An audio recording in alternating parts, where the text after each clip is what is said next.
ತಪ್ಪೆ ಜೋಗುಲು ಭಕ್ತಿರ ಸೇರಿದು ಇರ್ನ ಸೇವೆನ ಮಲ್ಪೋಡು ಪನ್ಪುನ ಉದ್ದೇಶೋಡು ಎಂಗುಲು ದುಂಬುಗ ಬಲಗಾರ ದುಂಬಾರ್ದು ದುಂಬೈದಪ್ಪೆ ಅಂಜಾದಿ ಪನಗ ಐನಿತ ದಿನೊಟ್ಟು ಆಪನಿತ ಕಾರ್ಯಕ್ರಮ ಅಥವಾ ಅನ್ನಪೂರ್ಣೇಶ್ವರಿಯ ವಿಷಯಗಳಾವಡು ಅಥವಾ ವವ್ಯೋಂಜ ವಿಷಯಗಳಾವಡು ಈ ಕ್ಷೇತ್ರದ ವವ್ಯೋಂಜ ಕಳಂಕ ಬರಂದಕ್ಕ ಅತ್ತಂದ ಈ ಕ್ಷೇತ್ರದ ಪ್ರೇಮಾನಂದ ಸ್ವಾಮಿಗಳ ಭಕ್ತಿಗೆ ಮೇರದ ಬೈದ ನಂತರ ದೈವೋಲ್ಲಂಚನೆ ಈ ಕ್ಷೇತ್ರದ ಮಣ್ಣಿಗೆ ಸದಾ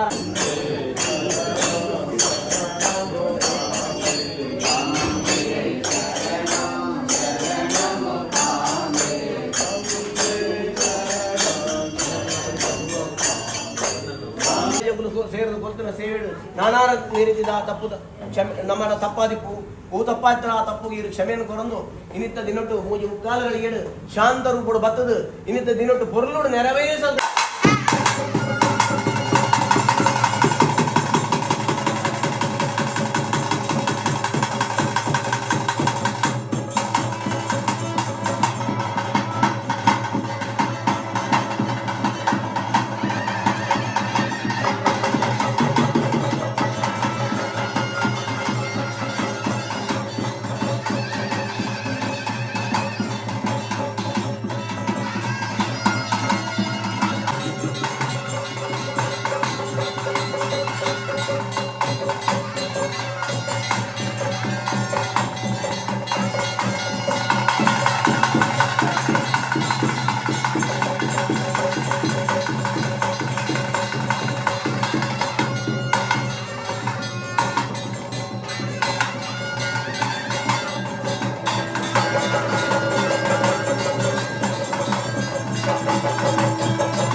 ಹಾಗಿರುವಾಗ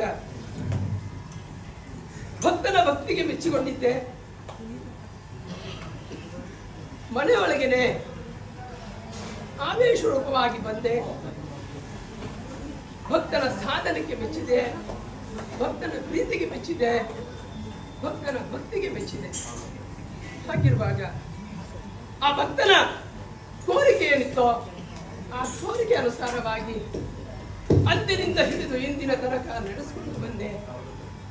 ಅವನನ್ನು ಯಾರೂ ಅರ್ಥ ಮಾಡಿಕೊಳ್ಳಲಿಕ್ಕೆ ಸಾಧ್ಯವೇ ಆಗಲಿಲ್ಲ. ಅವನನ್ನು ಅರ್ಥ ಮಾಡಿಕೊಳ್ತಿದ್ರೆ ಇವತ್ತು ಇದೆಲ್ಲ ಬೇರೆನೇ ರೂಪವಾಗಿತ್ತಿತ್ತು. ಆದರೆ ಮಾನವರು ಜನ್ಮಕ್ಕೆ ಬಂದ ನಂತರ ತಪ್ಪು ಮಾಡುವುದು ಸಹಜ. ಆದರೆ ತಪ್ಪನ್ನು ತಿದ್ದಿ ಒತ್ತಿ ನಡೆಯುವುದು ಅದು ಮಾನವನ ಧರ್ಮ. ಹಾಗಿರುವಾಗ ಧರ್ಮವನ್ನೇ ರಕ್ಷಿಸಬೇಕು, ಧರ್ಮವನ್ನೇ ಪಾಲನೆ ಮಾಡಬೇಕು ಎಂಬ ಭಾವ ನಿಮ್ಮಲ್ಲಿ ತುಂಬಿರುವುದಾದರೆ ಮಾತ್ರ ಪ್ರೇಮಾನಂದನ ತತ್ವದ ಗುರಿಗೆ ಸಾಧನಕ್ಕೆ ನಿಮಗೆ ಮುಂದೆ ಹೋಗಲಿಕ್ಕೆ ಸಾಧ್ಯ. ಆಗಿರುವಾಗ ಮನಸ್ಸಿನೊಳಗೆ ಒಂದು, ಬಾಯಲ್ಲೂ ಒಂದು, ಮಾಡೋದು ಒಂದು, ಆ ರೀತಿಯಲ್ಲಿ ನೀವು ನಡೆದುಕೊಂಡು ಬಂದ್ರೆ ಪುನರಪಿ ಜನನಂ ಪುನರಪಿ ಮರಣಂ. ಹಾಗಿರುವಾಗ ನಿಮಗೆ ಮುಕ್ತಿಯ ದಾರಿಯೇ ಇಲ್ಲ. ಹಾಗಿರುವಾಗ ಆ ಮುಕ್ತಿಯ ಪಥಕ್ಕೆ ನಾವು ಹೋಗಬೇಕಂತಾದ್ರೆ ಗುರುವಿನ ಮಾರ್ಗದರ್ಶನ ಅನುಸಾರವಾಗಿಯೇ ಬರಬೇಕು. ಗುರು ಮುಕ್ತಿಯ ದ್ವಾರವನ್ನು ನೋಡಿದ್ದಾರೆ, ಮುಕ್ತಿ ಏನಂದ್ರೆ ತಿಳಿದುಕೊಂಡಿದ್ದಾನೆ. ತಿಳಿದ ಕಾರಣ ಎಲ್ಲ ಸಮಾಜಕ್ಕೆ ಎಚ್ಚರಿಕೆಯನ್ನು ಕೊಟ್ಟು ಹೋದ. ಅಂತಹ ಮಹಾನ್ ಪುರುಷರು ಎಂತೆಂಥ ಪುರುಷರು ಈ ಭೂಮಿಯಲ್ಲಿ ಬಂದು ಅಂತಂಥ ಕಾರ್ಯವನ್ನ ನಾವು ಮಾಯದ ರೂಪದಲ್ಲಿ ಇದ್ದುಕೊಂಡು ಕಾಯ ರೂಪದಲ್ಲಿ ಪ್ರವೇಶಿಸಿ ಭಕ್ತರ ಭಕ್ತಿಗೆ ಮೆಚ್ಚಿಕೊಂಡು ಶಕ್ತಿ ಆಗಿ ನಾವು ಕಾಪಾಡಿಕೊಂಡು ಬಂದಿದ್ದೇವೆ.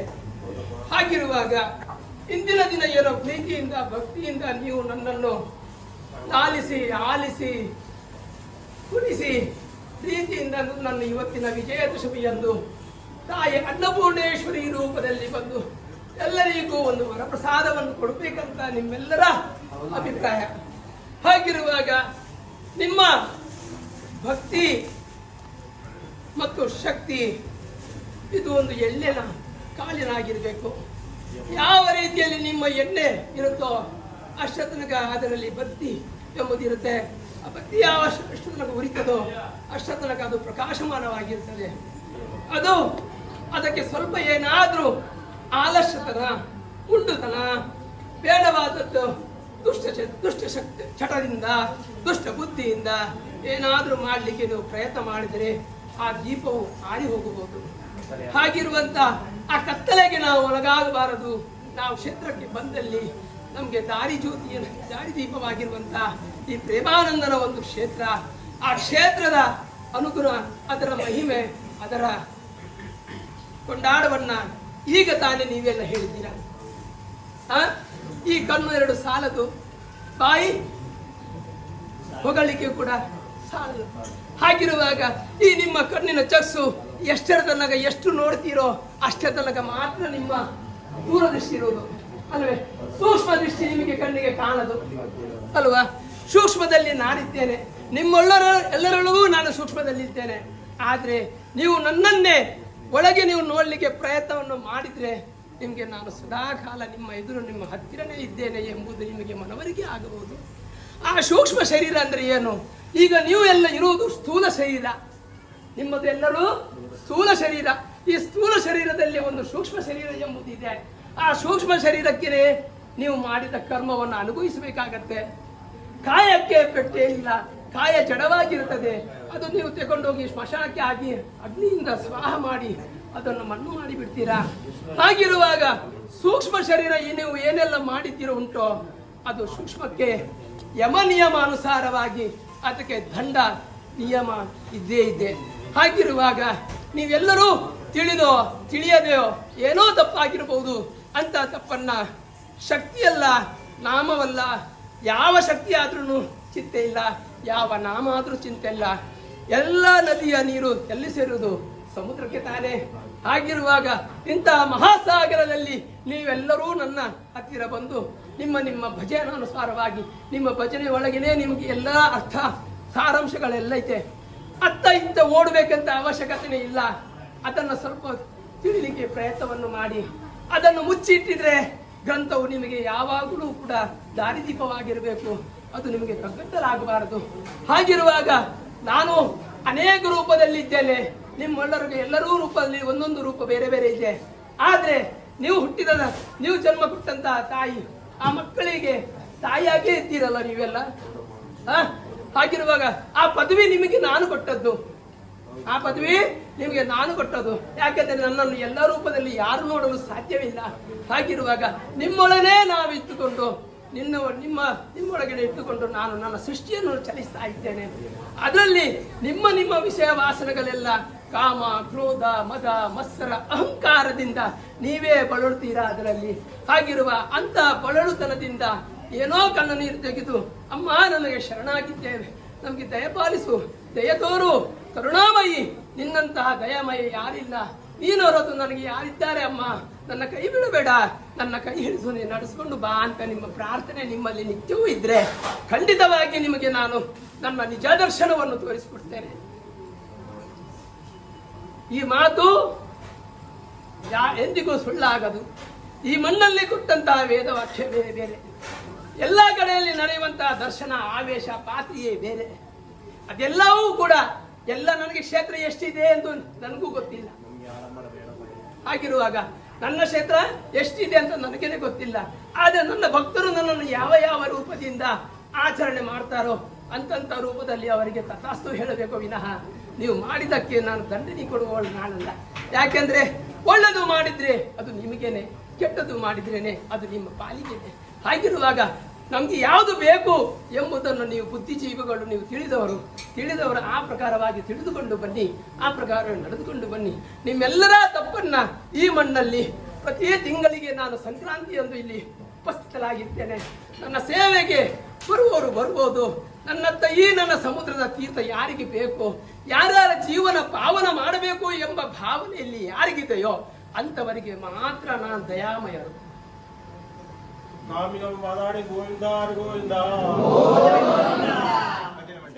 ಭಕ್ತಿಯಿಂದ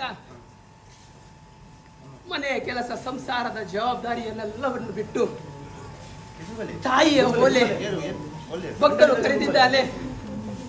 ಭಕ್ತರು ಕರೆದಕ್ಕೆ ಆಗಲ್ಲ ಎಂಬ ನಿಮ್ಮ ಬಾಯಿಯಲ್ಲಿ ಬರಲಿಲ್ಲ.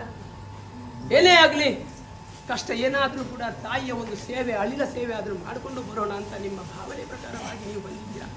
ಹಾಗಿರುವಾಗ ನಿಮ್ಮ ಭಾವ ಶುದ್ಧ ಚಿತ್ತ, ನಿಮ್ಮ ಶುದ್ಧ ಭಾವನೆಯಿಂದ ನೀವು ಮಾಡಿದಂತಹ ಸೇವೆ ನನಗೆ ಸಂತೋಷದಿಂದ ಸ್ವೀಕರಿಸ್ತೇನೆ. ಹಾಗಿರುವಾಗ ಮಕ್ಕಳೇ, ತಿಳಿದೋ ತಿಳಿಯದೆ ನಿಮ್ಮ ಜೀವನದಲ್ಲಿ ಹಲವು ಪ್ರಕಾರ ತಪ್ಪಾಗಿರಬಹುದು. ಆ ತಪ್ಪಿನ ಮಾಡುವಂಥ ತಪ್ಪು ಯಾರೋ ಹಿರಿಯರು, ಅದನ್ನು ಅನುಭವಿಸುವ ನಿಮ್ಮ ಮಕ್ಕಳು ಅಲ್ವಾ? ಹಾಗಿರುವಾಗ ನಮ್ಮಿಂದಾದ ತಪ್ಪಿಗೆ ನಮ್ಮ ಮಕ್ಕಳ ಆ ಕಷ್ಟವನ್ನು ಅನುಭವಿಸಬಾರದು. ನಮ್ಮ ಮಕ್ಕಳಿಗೆ ಆದರೂ ಒಂದು ಒಳ್ಳೆಯ ವಿದ್ಯೆ ಬುದ್ಧಿಯನ್ನು ಇಟ್ಟುಕೊಂಡು, ನಾನು ಕಣ್ಣಿಗೆ ಕಾಣದಿದ್ದರೂ ನೀವು ಕಣ್ಣಿಗೆ ಕಾಣ್ತೀರಾ. ಹಾಗಿರುವಾಗ ಕಣ್ಣಿನ ಕಣ್ಣಿಗೆ ಕಾಣುವಂತಹ ತಾಯಿಗೆ ಚಿಮುಟಿಸಿದರೆ ನಾನು ಬಿಡುವವಳಲ್ಲ. ಆ ಮಗುವಿಗೆ ದಂಡಂ ದಶಗುಣಂ ಅಂತ ಹೇಳ್ತಾರೆ. ಹಾಗಿರುವಾಗ ನಿಮ್ಮ ಮನಸ್ಸು ನೋಯಿಸಿದ್ರು ಕೂಡ, ನಿಮ್ಮ ಮನಸ್ಸು ಕಣ್ಣು ನೀರು ತೆಗೆದ್ರು ಕೂಡ, ಆವಾಗ ನನಗೂ ನೋವಾಗತ್ತೆ. ಆ ನೋವಾಗುವಾಗ ನಿಮ್ಮ ಮಕ್ಕಳಿಗೆ ನಾನು ಶಿಕ್ಷೆ ಕೊಡುವುದು ಸಹಜ. ಆದರೆ ಆ ತಪ್ಪಿಗೆ ಒಳಗಾಗದಾಗೆ ನೀವೆಲ್ಲರೂ ಪ್ರಾರ್ಥನೆಯನ್ನು ಮಾಡಿಕೊಂಡು ಆ ಮಕ್ಕಳಿಗೆ ಒಂದು ಒಳ್ಳೆಯ ಸಂಸ್ಕೃತಿಯನ್ನು ಕೊಟ್ಟು ಬನ್ನಿ. ಆವಾಗ ಮಾತ್ರ ನಮ್ಮ ಸನಾತನ ಎಂಬುದು ಏನುಂಟು ಅದು ಉಳಿಲಿಕ್ಕೆ ಸಾಧ್ಯ. ಹಾಗಿರುವಾಗ ಇಂದಿನ ದಿನ ಹೆಚ್ಚು ಮಾತಾಡಲ್ಲ.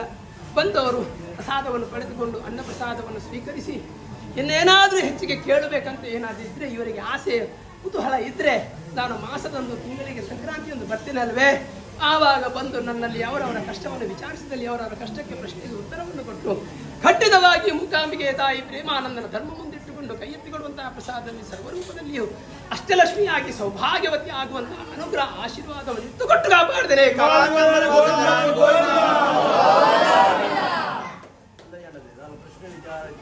ಸಂಕ್ರಾಂತಿ ಪ್ರತಿ ಸಂಕ್ರಾಂತಿ ಒಂದು ಪೂಜೆ ಬಾಕಿ ಟೈಮ್ ಕಾಂಡೆ ಬರ್ತದ ಫುಲ್ ವೇರ್ಬೋದು ಹೊರಮರ ಎಂಟು ಮಕ್ಕ ಪದಾಡದ ಉಲೈ ಕೆರಿಯ ಪ್ರಶ್ನೆ ಕೇಂದ್ರ ಒಂದು ನಿಗಲ ಕಷ್ಟ ಸುಖದ ಪೆರಿಯರೊಂದು ನಾಟ ಮತ್ತು ಪೆರಿಯರು ಮೂರು ಕಾಸುದ ಆಡಂಬರ ಆತರ ಒಂಜಿ ಆಡಂಬರದ ಆಲಯ ಇಂಕ ಆತ ದೀಲಿ ಫಸ್ಟ್ ಬೊಕ್ಕ ಪ್ರಶ್ನೆ ಮಾಡುವೆ ಅವು ಮತ್ತು ಇಜ್ಜಿ ಮೂರು ಅಂಜೆ ಇತ್ತನ ಬಲೆ ವಿಶ್ವಾಸದಿ ಒಂದು ಬೋಲೆ ನಮ್ಮೊಂದು ಬೋಲೆ ನಂತದ್ದೆಲ್ಲ ನಂತ ಏನೆಲ್ಲ ಮಾತಾಡ್ಲಿಕ್ಕೆ ನಂತರ ಮಾತಾಡಿಸಿ. ಸ್ವಲ್ಪ ಹಾಗೋ ದೃಷ್ಟಿ ನೋಡಿ ಎಲ್ಲಿದೆ ಅಂತ ನಿನ್ನದು. ಸೇವಕರು ಹಸಿವಿನಿಂದ ನರಳ್ತಾರ ಏನೋ.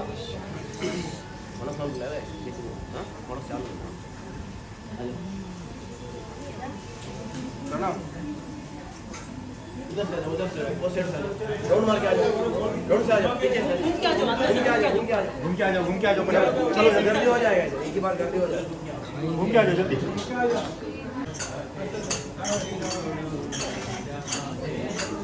ಹೋಗಿ ನೀವೆಲ್ಲರೂ ಊಟ ಮಾಡಿ ಬನ್ನಿ. ಹೋಗಿ ನಾನು ಇಲ್ಲಿ ಇರ್ತೇನೆ. जो भी तीर्थ लिया ऊपर जाके अन्नदान का इनने तीर्थ ले खाना खाने का ऊपर ले चलो. पैर नहीं छूना है, पैर नहीं छूना, माँ को छूना नहीं. लोकल जल्दी लो. तीर्थ लेके ऊपर खाना खाने जाओ जल्दी. तीर्थ लेके लंबा से निकल जाओ, ऊपर जाओ, सीधा खाना खाने के लिए जाओ. कोई भी पैर नहीं छूनेगा. गलत मत पसंद है तो हाँ हाँ लोकमाते जगन्माते देवी अंते मुलिधारे गायन्ते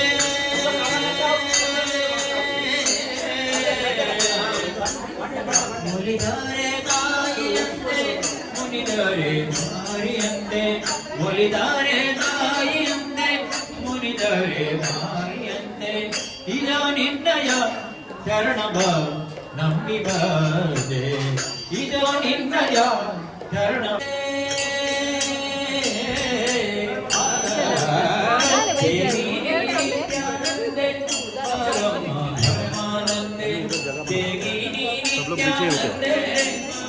ಬ್ರಹ್ಮಾನಂದೆ ದಯ ತೋರೆಯ ಬಾರಯ ಮೋಕಾಂಬೆ ದಯ ತೋರೆಯ ಬಾರಯ ಭ್ರಮಯ ದಿನ ನಿನ್ನಯ ನಾಮವ ಮಾಡುವೆ ದಿನ ನಿನ್ನಯ ನಾಮವ ದಿನ ನಿನ್ನಯ ನಾಮವ ಮಾಡುವೆ ಹರಿನಂದ ಮುಕುಂದ ಹರಿ ನಾರಾಯಣ ಹರಿ ಗೋ ಹರಿ ಕೇಶವ ಹರಿ ಗೋವಿಂದ ಹರಿ ನಾರಾಯಣ ಹರಿ ಗೋ ಹರಿ ಕೇಶವ ಹರಿ ಗೋವಿಂದ ಹರಿ ನಾರಾಯಣ ಹರಿ ಗೋ ಹರಿ ಸುಂದರ ನಂದ ಮುಕುಂದ ಪ್ಯಾರೆ गावो रे नाचो रे रास रचाओ रे गावो रे नाचो रे रास रचाओ रे हरि सुंदर नंद मुकुंद हरि नारायण हरि ओम हरि सुंदर नंद मुकुंद हरि नारायण हरि ओम हरि केशव हरि गोविंद हरि नारायण हरि ओम हरि केशव हरि गोविंद हरि नारायण हरि ओम हरि सुंदर नंद मुकुंद हरि नारायण हरि ओम। और किसी का बाकी है क्या? संतर दया शौरी मोहन मुरलीधर कृष्ण कन्हैया संतर दया शौरी मोहन मुरलीधर कृष्ण कन्हैया मीरा के प्रभु गिरधर मानस कुंज विहारी मीरा के प्रभु गिरधर आओ रे गाना रे गोकुल के ठारे आओ रे आसुर खाओ रे हरि सुंदर नंद मुकुंद हरि नारायण हरि ओम हरि सुंदर नंद मुकुंद हरि नारायण हरि ओम हरि केशव हरि गोविंद हरि नारायण हरि ओम हरि केशव हरि गोविंद हरि नारायण हरि ओम हरि सुंदर नंद मुकुंद हरि नारायण हरि ओम हरण हरि ओम।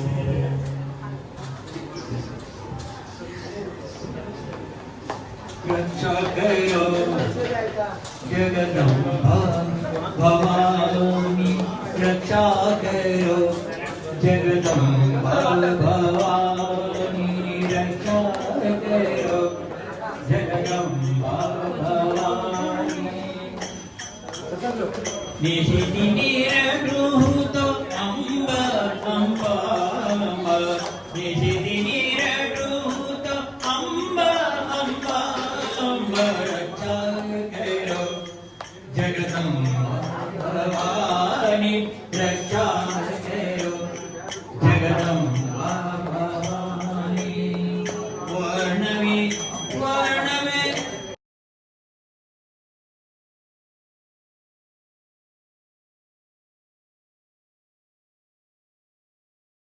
भुवन में तू महारानी चौदह भुवन में तू महारानी जगदम्बा भवानी ನಿನ್ನ ಮನಸ್ಸಿನಲ್ಲಿ जगदम्बा ಮುಂದೆ ಎಂಬ ಭಾವನೆಯನ್ನು ನೀ ತಿಳಿದುಕೊಂಡ್ರೆ अंतरमा ನಿನ್ನ ಮನಸ್ಸಿಗೂ ಕೂಡ ಭಾವ ಬೇಕು. अंतर्यामी ಅದು ಅಲ್ಲಿ ಸ್ವಲ್ಪ ಇಲ್ಲಿಂದ ಆಗತ್ತೆ. ತಾಯಿ ಸಾನ್ನಿಧ್ಯವಾಗಿದೆ. ಈ ಜನ್ಮದಲ್ಲಿ ನನಗೆ ಸಂತಾನ ಭಾಗ್ಯ ಇಲ್ಲವೋ ಇಲ್ಲವೋ ಎಂಬುದು. ಆದ್ರೆ ಮನೋಮೂಲಕವಾಗಿ ಆ ಮಗು ನೀನು ಮದುವೆಯಾಗೋಕ್ಕಿಂತ ಮುಂಚೆ ಆ ಮಗುವನ್ನ ಕೈಯಲ್ಲಿಟ್ಟು अंतर्यामी ಎಂಬ ಭಾವನೆಯಲ್ಲಿ ಅವನಲ್ಲಿ अंतर्यामी ईश्वर ಹಾಕಿದ ನಂತರ ನಾನು ನನ್ನ ತಾಯಿಗೆ ಕೊಡುವಾಗ ಏನಾದರೂ ಕೊಡುವಾಗ ನಾನು ನನ್ನ ಸಂಸಾರ ಸೇರಿ ನನ್ನ ಮಕ್ಕಳಿದ್ರೆ ನಾನು ಕೊಡಬೇಕು ಎಂಬ ಭಾವ ಭಾವದಲ್ಲಿ ಇದ್ರೆ ನನ್ನಲ್ಲಿಯೂ ಕೂಡ ಭಾವದಲ್ಲಿ ಇರುವುದಾದ್ರೆ ಮಾತ್ರ ಅದಕ್ಕೊಂದು ಅರ್ಥ ಇದೆ. ಇಲ್ಲಂತಾದ್ರೆ ಅದಕ್ಕೆ ಅರ್ಥ ಇದರ ಕಾರ್ಯ ಆಗಿ ಹೋಗ್ಬೋದು. ಒಮ್ಮೊಮ್ಮೆ ಸಂತಾನ ತಗೊಂಡ ನಂತರ ಸಂತಾನ ಭಾಗ್ಯ ಆಗುವುದೊಂದು ಬಾಕಿ. ಕೆಲವು ಕಡೆಯಲ್ಲಿ ಹಲವು ಸಂದರ್ಭದಲ್ಲಿ ಆಗಿದ್ದು ಅಯ್ಯಪ್ಪನ ಕಥೆ ನಿಮ್ಗೆ ಗೊತ್ತಾ? ಮಕ್ಕಳಿಲ್ಲ ಅಂತ ಹೇಳಿಕೊಂಡು ದತ್ತುಪುತ್ರವನ್ನು ತಗೊಂಡ ಯಾವ್ದ ಅಯ್ಯಪ್ಪನನ್ನೇ ತಗೊಂಡ ಹಿರಿಯ ಮಗ ಅವನಾಗಿದ್ದ. ಅವ ಹುಟ್ಟಿದ ನಂತರ ಮತ್ತೊಂದು ಮಗು ಆಗ್ಲಿಲ್ವೇ? ಆವಾಗ ತನ್ನ ಮಗುವಿಗೆ ಪಟ್ಟಾಗಬೇಕು ಎಂಬ ಭಾವನೆ ಅಲ್ಲಿ ಬರ್ಲಿಲ್ವೇ? ಹುಲಿಯೇರಿ ಸಿಂಹದ ಹಾಲನ್ನು ತಂದುಕೊಳ್ಳಿಲ್ವೇ? ಅದು ಆ ಕಥೆ ಪೌರಾಣಿಕವನ್ನು ಸ್ವಲ್ಪ ನೀವಾದ್ರೂ ಅರ್ಥ ಮಾಡಿಕೊಳ್ಳಿ. ಹಾಗಿರುವಾಗ ಯಾವ ಜನ್ಮದಲ್ಲಿ ಯಾವ ಪಾಪದ ಕರ್ಮ ಏನಿದ್ರು ಕೂಡ ಆ ಪಾಪದ ಕರ್ಮ ನನ್ನ ಈ ರಕ್ತದ ಪಿಂಡ ಪ್ರೇಮಾನಂದನ ಪಿಂಡವನ್ನು ನಿಮ್ಮ ಸೆರಗಿಗೆ ಕೊಟ್ಟ ನಂತರ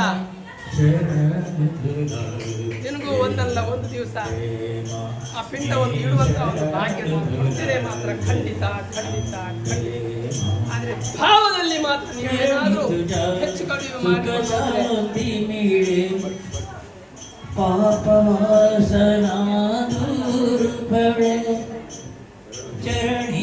ಮನಸ್ಸು ಒಪ್ಪಲ್ಲ. ಮನಸ್ಸು ಒಪ್ಪಲ್ಲ. ಮನಸ್ಸಿನಲ್ಲಿ ದೃಢ ಭಾವನೆ ಅವನು ಒಬ್ಬನಿಗೆ ಹೇಳಬೇಡ, ಇಬ್ಬರಲ್ಲಿ ಬೇಕು. ಆಯ್ತಾ? ಆಯ್ತು. ಇವತ್ತು ನೀವು ಯಾಕಂದ್ರೆ ನಾಳೆ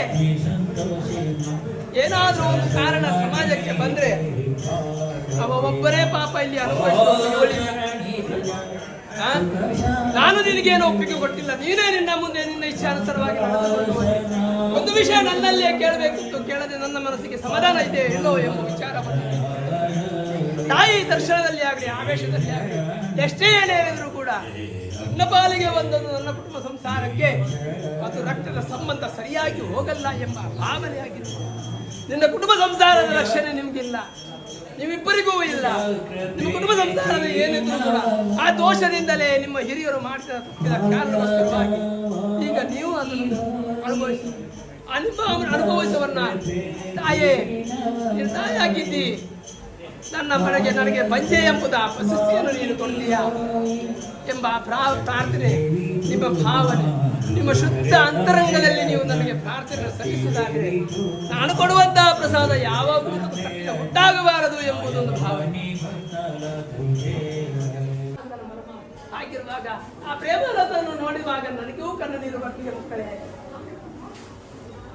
ಆ ಪ್ರೇಮಾನಂದನ್ನು ನೋಡುವಾಗ ನನಗೂ ದುಃಖ ಆಗತ್ತೆ. ಅಯ್ಯೋ ನನ್ನ ಮಗು ಇಷ್ಟೆಲ್ಲ ಕಷ್ಟ ಬಂದು ಯಾರ್ಯಾರಿಗೆ ಬಂದಂತ ಕಷ್ಟವನ್ನ ತನ್ನ ಶರೀರಕ್ಕೆ ನಿಂತುಕೊಂಡು ಹೋದಲ್ಲ, ಅವನಿಂದ ಏನೆಲ್ಲ ಕಾರ್ಯ ನಡೆಸಬೇಕಂತ ನಾನೇನು ಉದ್ದೇಶವನ್ನು ಮಾಡಿಕೊಂಡೆನೋ ಆ ಉದ್ದೇಶವು ಕೂಡ ನನಗೆ ಪರಿಪೂರ್ಣ ಮಾಡ್ಲಿಕ್ಕೆ ಆಗ್ಲಿಲ್ಲ ಅಂತ ನನಗೂ ದುಃಖ ಇದಲ್ವಾ? ಆ ದುಃಖ ನನ್ನಲ್ಲಿರುವಾಗ ಪ್ರೇಮಾನಂದನ ಕಣ್ಣೀರು ನಾನು ಯಾವ ರೀತಿಯಿಂದ ಒರೆಸಲಿ? ನಿಮ್ಮ ಮೂಲಕವಾಗಿ ನಾನು ಮಾಡಬೇಕಲ್ವಾ? ಅಲ್ಲ, ಪ್ರಾಣಿಗಳಿಂದ ಮಾಡ್ಲಿಕ್ಕೆ ಸಾಧ್ಯನಾ? ನರಜನ್ಮಕ್ಕೆ ಬಂದವರ ನೀವಲ್ಲವೇ? ನರಜನ್ಮಕ್ಕೆ ಬರುವಂತಹ ಬುದ್ಧಿಗಳಿರುವುದು ನಿಮ್ಗೆ ಅಲ್ವಾ? ಪ್ರಾಣಿಗಳಿಗೆ ಏನಾದ್ರೂ ಬುದ್ಧಿ ಇದೆಯಾ? ದನಕರುಗಳಿಗೆ ಏನಾದ್ರೂ ಬುದ್ಧಿ ಇದೆಯಾ? ಆದ್ರೆ ನಿಮಗೆಲ್ಲರಿಗೂ ಅದೇ ಲೇಸ್ ಅಂತ ಆಗ್ತಾ ಉಂಟಲ್ಲ ಈಗ ಪ್ರಪಂಚದಲ್ಲಿ. ಆಗಬಾರದು ಎಂಬ ಉದ್ದೇಶದಿಂದ ನಾನು ನಿಮ್ಗೆ ಸ್ವಲ್ಪ ಉಗ್ರ ರೂಪದಲ್ಲಿ ಬರ್ತೇನೆ, ಬಡಿತೇನೆ, ಬೈತೇನೆ, ಎಲ್ಲವೂ ಮಾಡ್ತೇನೆ. ಆವಾಗ ನಿಮ್ಮ ಮನಸ್ಸಿನಲ್ಲಿ ಇದು ತಾಯಿ ಮಾಡುವುದಲ್ಲ, ಇದೆಲ್ಲ ಆಡಂಬರ, ಇದು ಏನೋ ಅವನ ಕೌತುಕ ಅಂತ ನಿಮ್ಮ ಮನಸ್ಸಿಗೆ ಎಲ್ಲರಿಗೂ ಅದೇ ರೀತಿಯಲ್ಲಿ ತೋಚ್ತಾ ಇದೆ. ಹಾಗಿರುವಾಗ ನಿಮ್ಮ ಭಕ್ತಿ ಶುದ್ಧ ಇಲ್ಲ ಅಂತ ಆಯ್ತಲ್ವಾ? ನಿಮ್ಮ ಭಕ್ತಿ ಶುದ್ಧವಾಗಿರುವುದಾದ್ರೆ, ಆ ಪ್ರೇಮಾನಂದರನ್ನು ನೀವು ಅರಿತಿರುವುದಾದ್ರೆ ಇವತ್ತಿಗೆ ನಿಮ್ಮ ಈ ಪರಿಸ್ಥಿತಿಗೆ ಕಾರಣ ಆಗ್ಬೇಕಿತ್ತ? ಇವತ್ತು ನಾನು ನಿಮಗೆ ಹೇಳ್ತಾ ಇದ್ದೇನೆ, ಸಮಯ ಸಂದರ್ಭ ಬರಬೇಕಿತ್ತು, ಕಾಯ್ತಾ ಇದ್ದೆ. ಮಕ್ಕಳಿಗೆ ಯಾವ ರೀತಿಯಿಂದ ಬುದ್ಧಿ ಹೇಳಲಿ, ಯಾವ ರೀತಿಯಿಂದ ದಯಪಾಲಿಸಲಿ, ಯಾವ ರೀತಿಯಿಂದ ಕರುಣೆ ಇಟ್ಟು ನಾನು ಈ ಕಣ್ಣಿನಿಂದ ನೋಡಲಿ ಎಂಬ ಭಾವನೆ ನನಗೂ ಇದೆ ಅಲ್ವಾ? ನಿಮ್ಮನ್ನು ಶಿಕ್ಷಿಸಿ ದಂಡಿಸಿ ನನಗೇನು ಲಾಭ? ಏನು ಲಾಭ ಇದೆ ನನಗೆ ಇದರಲ್ಲಿ? ನನ್ನ ಸಂಸಾರಕ್ಕಾಗಲಿ ನನ್ನ ಭಕ್ತರಿಗಾಗಲಿ ಎಲ್ಲರಿಗೂ ಒಂದೇ ದೃಷ್ಟಿ ನೋಡುವವಳು ನಾನು. ಒಂದು ಕಣ್ಣೆ ಸಣ್ಣ ಮಾಡಿ ಮತ್ತೊಂದು ಕಣ್ಣೆ ಹೊರನೋಟವಾಗಿ ನಾನು ನೋಡುವವಳು ನಾನು ತಾಯಿ ಅಲ್ಲ. ನನ್ನನ್ನು ಆ ರೀತಿಯಿಂದ ಪ್ರೇಮಾನಂದನು ಭಕ್ತಿ ಮಾಡಿದವನಲ್ಲವ. ಅವ ಆ ರೀತಿಯಿಂದ ಭಕ್ತಿ ಮಾಡುವುದಾದ್ರೆ ಇವತ್ತು ನೀವೆಲ್ಲ ಇಲ್ಲಿ ಸೇರ್ಬೇಕಂತ ಅವಶ್ಯಕತೆ ಇರಲಿಲ್ಲ. ನಾನೇ ಪಾತಾಳಕ್ಕೆ ಸೇರಬೇಕಿತ್ತು, ನಾನೇ ಅವನೊಡನೆ ಸೇರಬೇಕಿತ್ತು, ಅವನೊಡನೆ ನಾನು ಕೂಡ ಸಮಾಧಿಯಾಗಿರಬೇಕಿತ್ತು. ಈ ಮೊನ್ನೆ ನನಗೆ ಬೇಡವಂತಾಗಿತ್ತು. ಯಾಕಂದ್ರೆ ಉಸಿರಿರುವ ತನಕನೇ ಪಾಪ ಅವ ಎಷ್ಟೆಲ್ಲ ಕಷ್ಟ ಅನುಭವಿಸಿದ್ದಾನೆ ಎಂಬುದು ನಿಮಗೆ ಯಾರಿಗಾದ್ರೂ ಗೊತ್ತುಂಟ? ಅವನ ಕಷ್ಟ ನನ್ನ ಕಷ್ಟ, ನಿಮ್ಮೆಲ್ಲರ ಕಷ್ಟ ನನ್ನ ಕಷ್ಟ. ಆದ್ರೆ ನಿಮ್ಮೆಲ್ಲರೂ ಸುಖವಾಗಿದ್ರೆ ನಾನು ಸುಖ, ನಿಮ್ಮೆಲ್ಲರಲ್ಲಿ ಉತ್ಸವ ಇದ್ರೆ ನನಗೂ ಒಂದು ಉತ್ಸವ. ನಿಮ್ಮಲ್ಲಿಯೇ ಉತ್ಸವ ಇಲ್ಲ ಅಂತ ಆದ್ರೆ ಮತ್ತೆ ಇದೆಲ್ಲ ಯಾಕೆ ಮಾರುದು? ಇದೆಲ್ಲ ಬೇಡ ನನಗೆ. ಈ ಆಡಂಬರ ಸೇವೆ ಮಾಡಿಕೊಂಡು ನೀವು ದುಡಿದ ಸಂಪಾದನೆಯನ್ನು ಇಲ್ಲಿ ಹಾಕಿಕೊಂಡು ನನ್ನ ಸಂಸಾರಕ್ಕೆ ಹೊಟ್ಟೆ ತುಂಬಿಸುವಂತಹ ಕಾರ್ಯ ನೀವು ಮಾಡೋದು ಬೇಡ. ನನ್ನ ಸಂಸಾರಕ್ಕೆ ಅವರವರ ಪ್ರಾರಬ್ಧ, ಅವರವರ ಕರ್ಮ, ಅವರವರ ಪ್ರಾಯಚಿತ್ತ ಅವರು ಕೂಡ ತಿಳಿತಾ ಇಲ್ಲ. ಯಾಕೆ ತಿಳಿಲಿಕ್ಕೆ ಬುದ್ಧಿ ಬರುತ್ತಾ ಇಲ್ಲ ಎಂಬುದು ಅವರಿಗೇನೆ ಅರ್ಥ ಆಗ್ತಾ ಇಲ್ಲ. ಹೆತ್ತ ತಂದೆ ತಾಯಿಯನ್ನೇ ಅರ್ಥ ಮಾಡ್ಲಿಕ್ಕೆ ಆಗದಿದ್ರೆ ತಮ್ಮನನ್ನು ಅರ್ಥ ಮಾಡಿಕೊಳ್ಳುವಂತ ಶಕ್ತಿ ಅವರಲ್ಲಿ ಇರಬಹುದಾ? ಪ್ರೇಮಾನಂದನನ್ನು ದುಡುಕಿದ್ದಾರೆ. ಈಗ ಮಾತ್ರ ಪ್ರೇಮಾನಂದ ಇಲ್ಲಂತ ಸಂದರ್ಭದಲ್ಲಿ ಈಗ ಅವನ ಚಿತ್ತ ಛಾಯವನ್ನು ಇಟ್ಟುಕೊಂಡು ಅಪ್ಪ ಗುರು ಅಪ್ಪ ಗುರು ಅಂತ ಹೇಳಿದ್ರೆ ಅವ ಕೇಳ್ತಾನ? ಅವ ಕೇಳೋದಿಲ್ಲ. ಯಾಕಂದ್ರೆ ಅಂದು ಆಗಿದ್ದ ತಪ್ಪಿಗೆ ಇಂದು ಅದು ಇಷ್ಟ ನನಗೆ ಪ್ರಾಯಚಿತ್ತವೇ ಆಗಲಿಲ್ಲವಲ್ಲ. ಆ ಭಾವ ಯಾಕೆ ನಿಮ್ಮ ಒಳಗೆ ಬರ್ತಾನೆ ಇಲ್ಲ ಎಂಬುದು ನನಗೇನೆ ಕಷ್ಟ ಆಗ್ತದೆ. ಆದರೆ ನಿಮ್ಗೆ ಮಾತ್ರ ನಿಮ್ಮ ಕಷ್ಟ ನಿಮಗೆ ಮಾತ್ರ ಅರ್ಥ ಆಗುದು. ನನ್ನ ಕಷ್ಟ ಏನಿದೆ ಎಂಬುದನ್ನು ಯಾರಾದರೂ ಒಂದು ಮಕ್ಕಳು ಬಂದು ನನಗೆ ಕೇಳ್ತಾರೆ, ಅಮ್ಮ ನನ್ನಿಂದ ನನಗೆ ಏನು ಕಷ್ಟ ಆಗಿದೆ, ಯಾರಾದ್ರೂ ಬಂದು ಕೇಳ್ತಾರ? ನನ್ನಿಂದ ನಿನಗೆ ತೊಂದರೆ ಆಗದಕ್ಕೆ ನನ್ನನ್ನು ಕಾಪಾಡುತ್ತಾಯೇ, ನಾನು ಮಾಡುವಂತ ಸೇವೆಯನ್ನ ಭಕ್ತಿಯಿಂದ ನೀನು ಸ್ವೀಕರಿಸು. ನಾನು ಮಗು, ನೀನು ತಾಯಿ. ನಾನು ಮಣ್ಣಿಗೆ ಮಣ್ಣಾಗಿದ್ದೇನೆ ಇಂದಲ್ಲ ನಾಳೆ, ಆದ್ರೆ ಇರುವವಳು ನೀನು ಶಾಶ್ವತ. ಆದ್ರೆ ನೀನು ಶಾಶ್ವತವಾಗಿ ಇರಬೇಕಾದ್ರೆ ನಮ್ಮ ಕರ್ಮ ಒಳ್ಳೆದಿರಬೇಕಲ್ವಾ? ಆ ನಿಮ್ಮ ಕರ್ಮವನ್ನು ತಿದ್ದಿ ಹೊತ್ತಿಗೋಸ್ಕರವಾಗಿ ನಾನು ಇಲ್ಲಿ ಉಗ್ರ ರೂಪಕ್ಕೆ ಬರ್ತಾ ಇದ್ದೆ. ಆದ್ರೆ ನನ್ನ ಮಾತನ್ನು ನೀವು ನನ್ನನ್ನು ಕೇಳಲಿಲ್ಲ. ಅವಳಿಗೂ ಕೂಡ ಬೇಸರ ಮಾಡಿಬಿಟ್ಟಿದ್ದೀರಿ. ಅವಳು ಬರದೇ ಇರಲಿಕ್ಕೆ ಕಾರಣ ಅದೇ. ಪ್ರೇಮಾನಂದನ ಅಪ್ಪನೆಯನ್ನು ಕೇಳಿಕೊಂಡು ಮಗುವಿನ ಮುರೆಯನ್ನು ಕೇಳಿದ. ಇಲ್ಲಂತಾದ್ರೆ ನನ್ನನ್ನು ಕೂಡ ಆದಷ್ಟು ಬೇಗ ನಿನ್ನ ಪಾದಕ್ಕೆ ಸೇರಿಸ್ಕೋ. ಇದೆಲ್ಲ ನನ್ನಿಂದವೂ ಕೂಡ ಸಾಧ್ಯವಿಲ್ಲ ಸಾಧ್ಯವಿಲ್ಲ ಸಾಧ್ಯವಿಲ್ಲ ಅಂತ ಹೇಳಿಕೊಂಡು ಆ ನನ್ನ ಮಗು ನನ್ನ ಕಾಲಿಗೆ ಅಡ್ಡ ಬಿದ್ದು ಕೂಗ್ತಾ ಇದ್ದಾನೆ. ಯಾರಿಗೇನು ಮಾಡಲಿ, ಯಾರಿಗೇನು ಸರಿ ಇರಲಿ, ಸ್ಥಾನವೂ ಇಲ್ಲ, ಮಾನವೂ ಇಲ್ಲ, ಗೌರವವೂ ಇಲ್ಲ. ಅವನಿಗೆ ಗೌರವ ಬೇಕಂತ ಆಸೆನೂ ಕೂಡ ಇಲ್ಲ.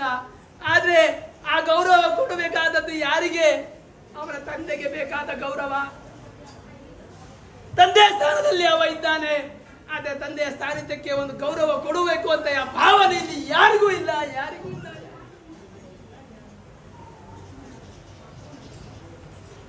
ಹಾಗಿರುವಾಗ ನಾನೇನು ಮಾಡಿದೆ? ನನ್ನಿಂದ ಸಾಧ್ಯವಾದಷ್ಟು ನಾನು ನಿಮಗೆ ಬೈತೇನೆ, ಬಡಿತೇನೆ. ನೀವು ಮಾಡಿದ ತಪ್ಪನ್ನೆಲ್ಲ ನನ್ನ ಪಾದಕ್ಕೆ ಸೇರಿಸಿಕೊಳ್ತೇನೆ, ಹೊಟ್ಟೆಗೆ ಹಾಕೊಳ್ತೇನೆ. ಒಳಗೊಳಗೆ ನಿಮ್ಮೊಳಗಡೆ ಕಚ್ಚಾಟ ಇಟ್ಕೊಂಡೆ ನೀವು ನಿಮ್ಮ ಮಕ್ಕಳೊಡನೆ ಭೇದ ಭಾವ ಮಾಡಿಕೊಂಡು ನೀವೇ ಇರ್ತೀರ.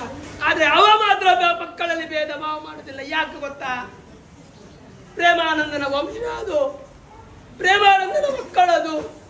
ಪ್ರೇಮಾನಂದನಿಗೆ ಯಾವ ರೀತಿಯಿಂದ ಅವ ಭಾಷೆಯನ್ನು ಕೊಟ್ಟಿದ್ದಾನೋ ಆ ಭಾಷೆಯನ್ನು ಹಾಳಾಗದಕ್ಕೆ ಅದನ್ನು ಗಟ್ಟಿಯಾಗಿ ಹಿಡ್ಕೊಂಡೇ ನಾನು ಸಾಯ್ತೇನೆ ಎಂಬ ಆ ಹಠದಲ್ಲಿ ಅವ ಇದ್ದಾನೆ. ಆದ್ರೆ ಅವನನ್ನು ನೋಡುವಾಗಲೂ ಕೂಡ ನಿಮ್ಮ ಮನಸ್ಸಿನಲ್ಲಿ ಬೇರೆ ಬೇರೆನೇ ವಿಚಾರ.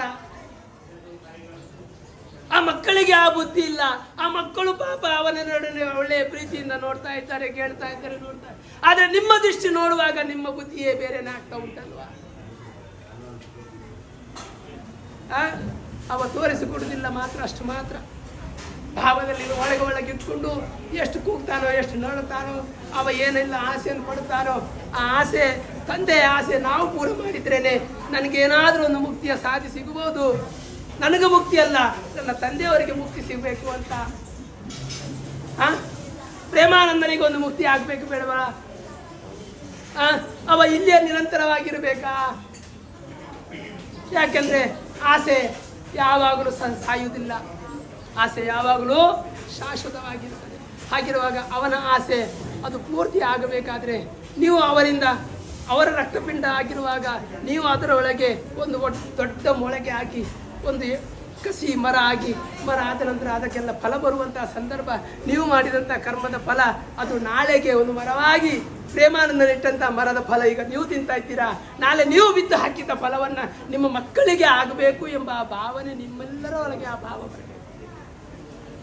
ಆ ಭಾವ ಇದ್ದರೆ ಮಾತ್ರ ನಿಮಗೆಲ್ಲರಿಗೂ ಒಳ್ಳೆಯದು. ಇಲ್ಲಂತಾದರೆ ನಿಮ್ಮ ಭಾವ, ನಿಮ್ಮ ಶ್ರದ್ಧೆ, ನಿಮ್ಮ ಭಕ್ತಿ ನೀವು ಎನಿಸಿದರೆ ನಾನು ಈ ರೀತಿಯಲ್ಲಿ ನಡೆದರೆ ನನ್ನ ತಾಯಿ ನನ್ನ ಪ್ರಾರ್ಥನೆ ಕೇಳ್ತಾ ಇದ್ದಾಳೆ, ಏನಾದರೂ ನನ್ನ ಇಚ್ಛೆ ಅನುಸಾರವಾಗಿ ನಾನು ನಡೀತೇನೆ, ನನ್ನ ಇಚ್ಛೆ ಅನುಸಾರವಾಗಿ ನಾನು ಇದು ಮಾಡಿದ ಸರಿಯಾಗಿ ಹೋಗುತ್ತೆ ಎಂಬುದು ನೀವು ಆ ಭಾವದಲ್ಲಿ ಇರಬೇಡಿ. ಆಯ್ತಾ? ಆ ಭಾವದಲ್ಲಿ ಇರಬೇಡಿ. ಯಾಕೆಂದ್ರೆ ಇದು ಗುರುಕ್ಷೇತ್ರ. ಆ ಗುರುವಿನ ಪೀಠಕ್ಕೆ ಏರಿದ್ದಾನೆ. ಅವನ ಹತ್ರ ವಿಚಾರ ಮಾಡಿಕೊಂಡೇ ಯಾವ ರೀತಿಯಿಂದ ನಡೆದರೆ ಯಾವ ಮಂತ್ರವನ್ನು ಯಾವ ರೀತಿಯಲ್ಲಿ ಹೇಳಿ ಮಾಡಿದರೆ ನಿಮಗೆ ಒಳ್ಳೆಯದಾಗುತ್ತೆ. ಇಲ್ಲಂತಾದರೆ ನೀವು ನಿಮ್ಮ ಇಚ್ಛಾನುಸಾರವಾಗಿ ಏನು ಪೂಜೆ ಪುರಸ್ಕಾರ ಮಾಡಿದರೆ ನಾಳೆ ಆ ದೋಷ ಬರುವುದು ನಿಮ್ಮ ಮಕ್ಕಳ ಪಾಲಿಗೆ, ನನಗಲ್ಲ. ನಂತರ ತಾಯಿಗೆ ದೂರದಲ್ಲ. ನಾವು ಇಷ್ಟೆಲ್ಲ ಭಕ್ತಿ ಮಾಡಿ, ಇಷ್ಟೆಲ್ಲ ಪೂಜೆ ಮಾಡಿ ನಮಗೆ ಇದೇ ಪ್ರತಿಫಲ ಸಿಕ್ಕಿತಾ, ಯಾಕೆ ಇದೆಲ್ಲ ಭಕ್ತಿ ಮಾಡಬೇಕು ಎಂಬುದು ನಾಳೆ ಕಣ್ಣೀರ ಪಶ್ಚಾತ್ತಾಪ ತೆಗೆದುಕೊಂಡು ನೀವು ಅಳುವುದು ಬೇಡ. ಆ ಪರಿಸ್ಥಿತಿ ಮುಂದಿನ ಕಾಲಕ್ಕೆ ಬರಬಾರದು ಎಂಬ ಉದ್ದೇಶದಿಂದ ನಾನೇನು ಮಾತಾಡಿದ್ದೇನೆ ಇವತ್ತು. ಅದಕ್ಕೋಸ್ಕರವಾಗಿ ಇವತ್ತೇನಾದರೂ ನಿಮ್ಮ ಮನಸ್ಸಿಗೆ ಏನಾದರೂ ನೋವಾಗುವಂತೆ, ನನ್ನಿಂದ ಏನಾದರೂ ಅಪಚಾರ ಆಗಿದ್ದರೆ ನನಗೆ ಈಗಲೇ ಹೇಳಬಹುದು. ಸಂಸಾರ ಹತ್ರ ಕೂಡ ಕೇಳು. ಮನಸ್ಸಿನ ಸಂಶಯ ಉಂಟು ಇರಲಿಲ್ಲ. ಆರು ಪಣ್ಯ ಪಾತಿರೋದಲ್ಲ ಬೇಜಾರ ಅಣ್ಣ ನಿಗ್ಲಿಗೆ ಅಕ್ಕನಕ್ಲಿಟ್ಟನೆ ಕೇಳೋದಿಲ್ಲ. ಬೇಜಾರ ಮಲ್ಕೋಸಿ ಆರು ನಿಖಲ್ನ ಎಡ್ಡೆಗೆ ಬಣಂದಿಲ್ಲ, ಮಾತಿರ ಎಡ್ಡೆಗಳ ಬಣಂದಿಲ್ಲ. ಗುರುನ ಪಾದ ಪೂಜೆಯನ್ನು ಮಲ್ತೊಂದಿಪ್ಪುಲೆ, ಆರ್ನ ನಾಮಸ್ಮರಣೆ ಮಲ್ತೊಂದಿಪ್ಪುಲೆ, ಆರ್ನ ಭಕ್ತಿ ಶ್ರದ್ಧೆ ಆರ್ನ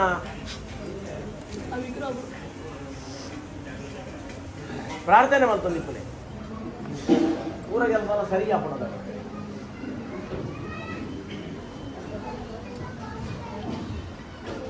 ನಾನು ನನ್ನ ವಿಸರ್ಜನೆ ಆಗುವಂಥ ಕಲಶ ವಿಸರ್ಜನೆ ಆಗುವ ಸಂದರ್ಭದಲ್ಲಿ ನಿಮಗೆ ನಾನು ಇದನ್ನು ಕೊಡ್ತೇನೆ. ಕೊಟ್ಟ ಮೇಲೆ ಅದನ್ನು ಯಾವ ರೀತಿಯಿಂದ ವಂದಿಸಬೇಕು, ಯಾವ ರೀತಿಯಿಂದ ಪೂಜಿಸಬೇಕು ಎಂಬುದನ್ನು ಭಕ್ತರಲ್ಲಿ ಹೇಳಿಕೊಂಡು ಆ ಪ್ರಕಾರವಾಗಿ ನಡೆದುಕೊಂಡು ಬನ್ನಿ. ಬಂದಲ್ಲಿ ನಿಮಗೆ ಎಲ್ಲರಿಗೂ ಕ್ಷೇಮವೇ ಎಂಬುದು ವಿಚಾರವನ್ನು ನಾವು ನೋಡೋಣ. ಆಯಿತಾ? ಇದನ್ನೆಲ್ಲ ಗರ್ಭಗುಡಿ ಒಳಗೆ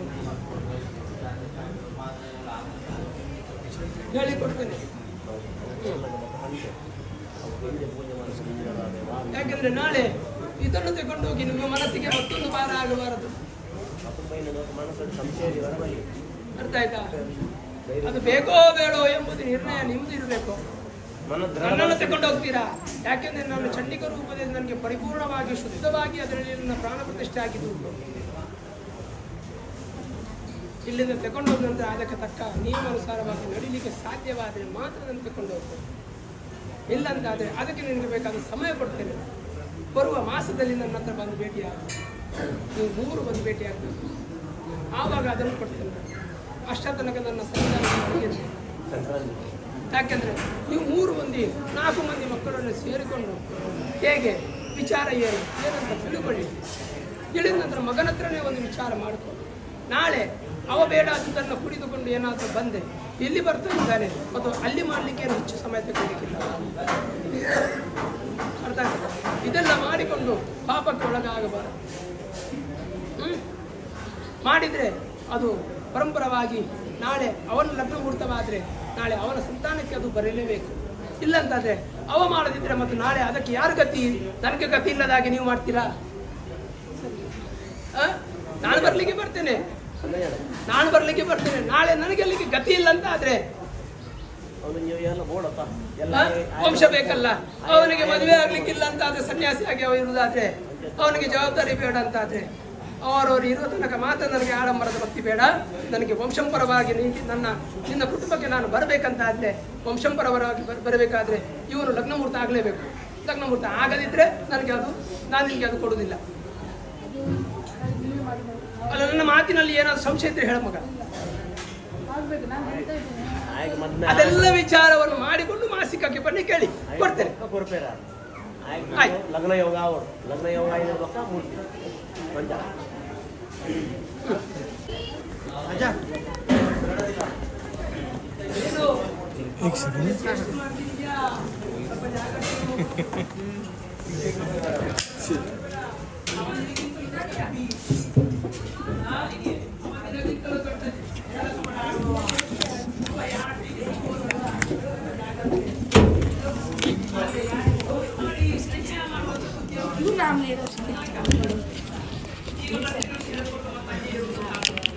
ಅಪ್ಪ ಕೊಡೋದು ಅಲ್ವಾ, ಅವನ ಮನಸ್ಸಿಗೆ ಆಗಿರುವುದು. ನನ್ನ ಕರ್ತವ್ಯ ನನ್ನ ಮಗ ಮುಂದೆ ಇಟ್ಕೊಂಡು ಮಾಡ್ತಾ ಇದ್ದಾನೆ. ಹಾಗಿರುವಾಗ ಅವನ ಮನಸ್ಸಿಗೆ ಅಲ್ಲಿಯೇ ಒಂದು ತೃಪ್ತಿ ಪಡಿತಾನೆ. ಯಾಕೆಂದ್ರೆ ನನಗೂ ಅಷ್ಟೊಂದು ಧೈರ್ಯವೂ ಇಲ್ಲ. ತುಂಬಾ ಸಿಹಿದೆ. ಅದು ಸಿಹಿ ಉಂಟಾ?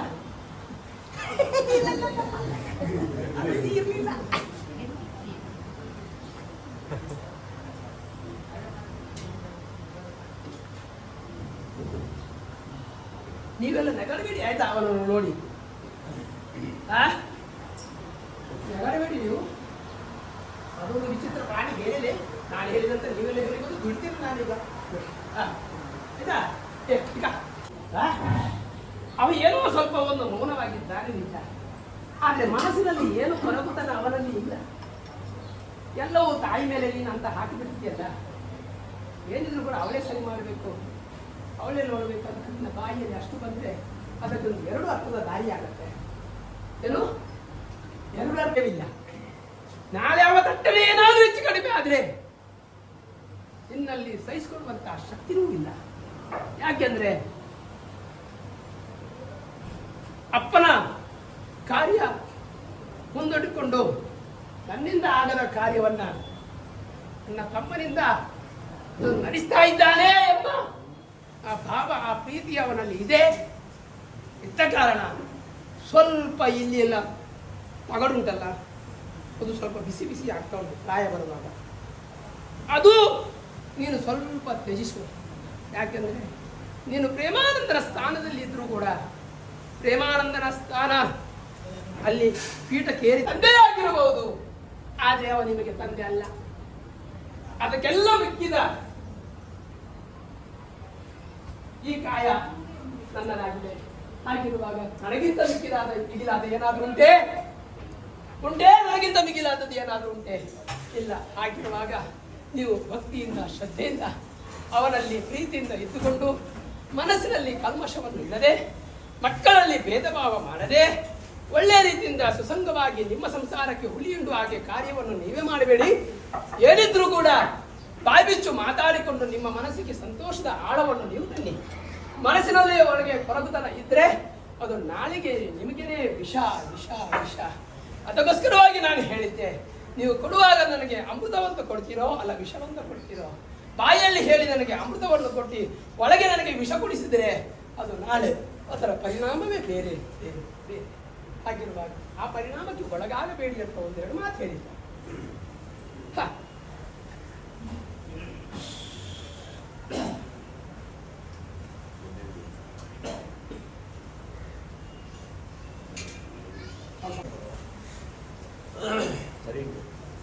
ಎಷ್ಟಿತ್ತು? 2, 4, 6, 8, 9 ಹೇಳಿದ ಮಾತನ್ನ ಈ ಕಿವಿಯಿಂದ ಕೇಳಿ ಈ ಕಿವಿಯಿಂದ ಬಿಡಬೇಡಿ. ಮಕ್ಕಳನ್ನೆಲ್ಲ ನಿನ್ನ ಹತೋಟಿಯಲ್ಲಿ ಇಟ್ಕೋ, ತಿಳಿದುಕೊಂಡು ಆ ರೀತಿಯಿಂದ ನಡೆದುಕೊಂಡು ಬನ್ನಿ.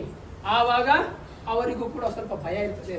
ನೀವು ಯಾರಾದ್ರೂ ಸ್ವಲ್ಪ ಪ್ರೀತಿ ಜಾಸ್ತಿ ತೋರಿಸ್ಲಿಕ್ಕೆ ಹೋದ್ರೆ, ಸ್ವಲ್ಪ ಆಧಾರ ಕೊಟ್ರೆ ನಾಳೆ ನಿಮಗೇನೆ ನಿಮ್ಮ ಎದೆಗೆನೆ ಕಾಲು ಹಿಡಿಯುವಂತ ಪರಿಸ್ಥಿತಿ ಆ ಮಕ್ಕಳಿಂದ ಬರ್ತದೆ.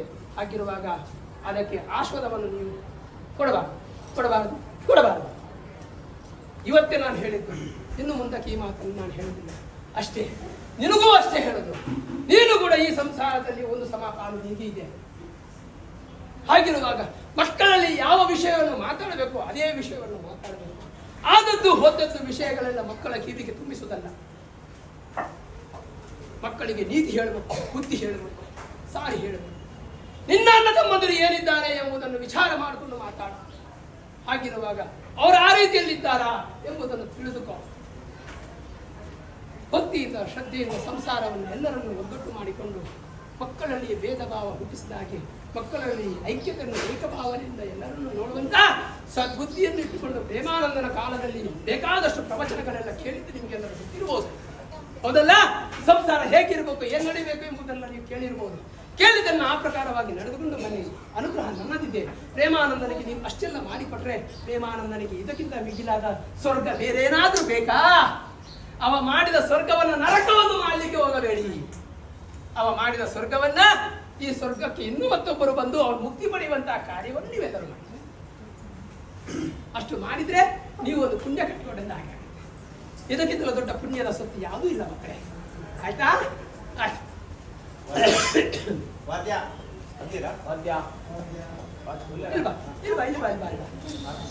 ಬಾ, ನಾನು ಕರೆದಿದ್ದೇನೆ.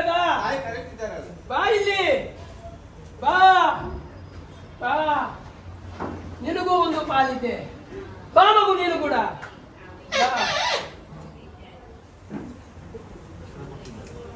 ಹೇಳಿದ ಮಾತನ್ನ ನೀನು ಕೂಡ ಕಿವಿಗೊತ್ತಿ ಕೇಳಿದ್ದೆ ಅಲ್ವೇ? ದುಃಖ ಯಾಕೆ ನಿನಗೆ?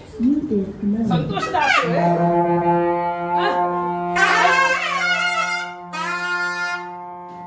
ತಾಯಿ ಮಾತಾಡಿದ ಸಂತೋಷದ ಆಸೆ ನಿನಗೆ ಸಮಾಧಾನ ಆಯ್ತೆ, ಅರ್ಥ ಐತೆ. ಇವರು ಎಲ್ಲರಿಗೂ ಕೂಡ ಮುಂದೆ ಬಂದವಳು ನೀನು. ಹಾಗಿರುವಾಗ ನನ್ನ ತಮ್ಮಂದಿರಿಗೆ ಅಮ್ಮ ಹೇಳಿದಂದು ಎಷ್ಟೊಂದು ವಾಕ್ಯ ಒಳ್ಳೆದಿತ್ತು ಅಂತ ನಿನಗೆ ಖುಷಿ ಆಯ್ತಾ ಅಲ್ವೇ? ಆಗಿರುವಾಗ ನೀನು ಅಕ್ಕಳಾಗಿರುವಾಗ ತಾಯಿ ಸಾನ್ನಿಧ್ಯದಲ್ಲಿ ನೀನಿರು. ನಿನ್ನ ಆ ಎರಡೂ ತಾಯಿಯ ಮಮತೆ ನಿನ್ನಲ್ಲಿ ಅವರು ನೋಡ್ತಾ ಇದ್ದಾರೆ. ಅವರು ಕೂಡ ನಿನ್ನನ್ನು ಅಷ್ಟೇ ಪ್ರೀತಿಯಿಂದ ನೋಡ್ತಾ ಇದ್ದಾರೆ ಅಲ್ವಾ? ಆ ಪ್ರೀತಿಯನ್ನ ಜಾಗೃತಗೊಳಿಸಿ ಮಕ್ಕಳೇ. ಅದಕ್ಕೆ ಯಾರ ದೃಷ್ಟಿಯೂ ಬೀಳದಾಗೆ ಕಾಪಾಡಿ ಈ ಸ್ವರ್ಗವನ್ನು ನರಕವನ್ನು ಮಾಡಬೇಡಿ. ಈ ಸ್ವರ್ಗವನ್ನ ದೊಡ್ಡ ಸ್ವರ್ಗ ಸ್ಥಾನ ಆಗಬೇಕು. ಆ ದೇವತೆಗಳಿರುವಂತಹ ಸ್ವರ್ಗಕ್ಕಿಂತ ಮಿಗಿಲಾದ ಸ್ವರ್ಗ ಇದಾಗಬೇಕು. ಅವರು ಕೂಡ ತೃಪ್ತರಾಗಿ ಈ ಮಣ್ಣಿಗೆ ಬರ್ಲಿಕ್ಕೂ ಕೂಡ ಅವರಿಗೂ ಕೂಡ ಆಲೋಚನೆ ಮಾಡಬೇಕು. ಅಯ್ಯೋ ನಾವು ಭೂಮಿಗೆ ಹೋಗ್ಬೇಕು, ಅಯ್ಯೋ ನಾವು ಭೂಮಿಗೆ ಹೋಗ್ಬೇಕು ಅಂತ ಆ ದೇವತೆಗಳು ಕೂಡ ಯೋಗ್ಯತೆ ಇಲ್ಲ. ಅರ್ಥ ಆಯ್ತಾ? ಆ ದೇವತೆಗಳು ಅವರಿಗೂ ಕೂಡ ಯೋಗ್ಯತೆ ಇಲ್ಲ. ಅವರು ಯೋಗ್ಯತೆ ಮಾಡಬೇಕಾದ್ರೆ ನೀವೆಲ್ಲ ಸರಿ ಇದ್ರೆ ಆ ಸ್ವರ್ಗ ಮಾಡ್ಕೊಂಡು ಬಂದ್ರೆ ಅವರಿಗೂ ಕೂಡ ಇಲ್ಲಿ ಬರ್ಲಿಕ್ಕೆ ಒಂದು ಮನಸ್ಸಾಗತ್ತೆ. ಹಾಗಿರುವಾಗ 36 ಕೋಟಿ ದೇವತೆಗಳು ಏನಿದೆಯೋ ಇದೆಲ್ಲವೂ ನನ್ನ ಪ್ರೇಮಾನಂದನ್ನು ಜಯಗೊಳಿಸಿಕೊಂಡು ಈ ಮಣ್ಣಲ್ಲಿ ನನ್ನನ್ನು ಸ್ಥಾಪಿಸಿದ್ದಾನೆ. 36 ಕೋಟಿ ದೇವತೆಗಳನ್ನು. ಆಯ್ತಾ? ಹಾಗಿರುವಾಗ ಇಂದು ಹೇಳಿದ ಮಾತು ನೀವೆಲ್ಲ ಆನಂದಭರಿತರಾಗಿಟ್ಟುಕೊಂಡು ಇವತ್ತಿನ ಉತ್ಸವ ಮಾಡಿದಂತಹ ಉತ್ಸವಾಂಗಭೂತವಾಗಿ ಇಲ್ಲಿ ಜನ ಇಲ್ಲ ಯಾರಿಲ್ಲ. ನನಗೆ ಬೇಕಾದರೂ ನನ್ನ ಮಕ್ಕಳು ಎಷ್ಟು ಬೇಕು ಅಷ್ಟು ನನಗೆ ಬಂದರೆ ಸಾಕು. ಜನ ಮರಳು ಜಾತಿ ಮರಳು ಮಾಡುವಂಥದ್ದು ಅಲ್ಲ. ಹಾಗಿರುವಾಗ ನೀವೆಲ್ಲರೂ ನನ್ನ ಮಾತನ್ನು ಕಿವಿಗೊಟ್ಟುತ್ತಾ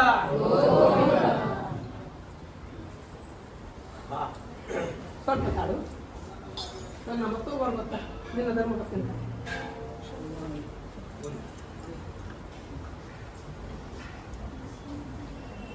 ನೋಡು.